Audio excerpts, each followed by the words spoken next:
fue más conveniente que la persona del Hijo tomase la naturaleza humana que otra persona divina.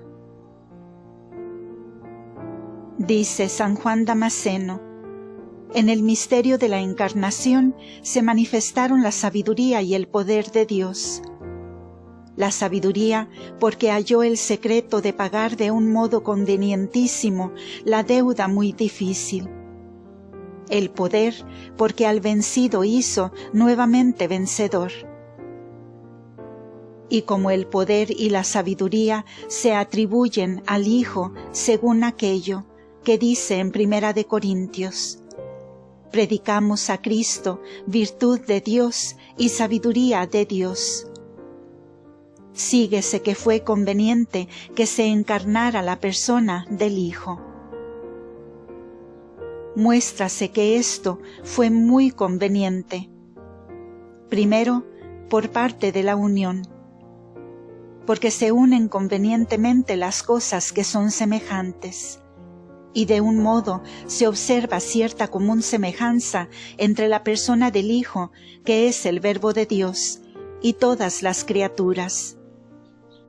Porque el verbo del artista, esto es, su concepto, es la semejanza ejemplar de todas sus obras.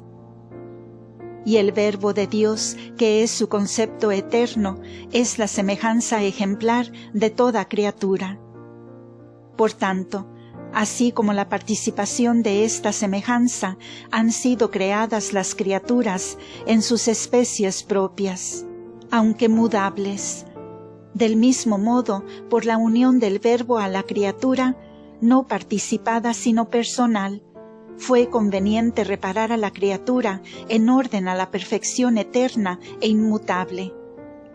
Porque el artista repara su obra si se deteriora por la misma forma artística que concibió al crearla. También se prueba la semejanza especial de la unión con la naturaleza humana, porque el Verbo es el concepto de la eterna sabiduría, de la cual se deriva toda la sabiduría humana. De ahí que el progreso del hombre en la sabiduría, que es su perfección propia en cuanto racional, se mide por su participación en el Verbo de Dios. Como el discípulo se instruye en la medida en que recibe la palabra del Maestro. Por eso se lee en el Eclesiástico: la fuente de la sabiduría es el Verbo de Dios en las alturas.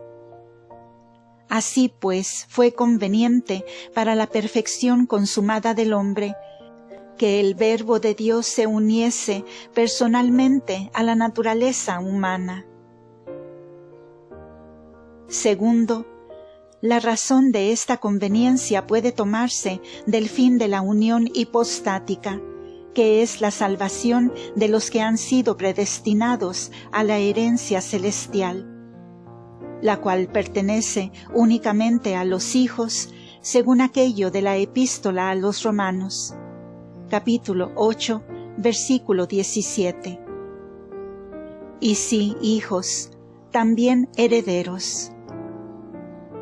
Por lo cual fue conveniente que por aquel que es hijo natural comunicase a los hombres una imagen de su filiación por la adopción divina, como dice el apóstol: porque los conoció en su presciencia.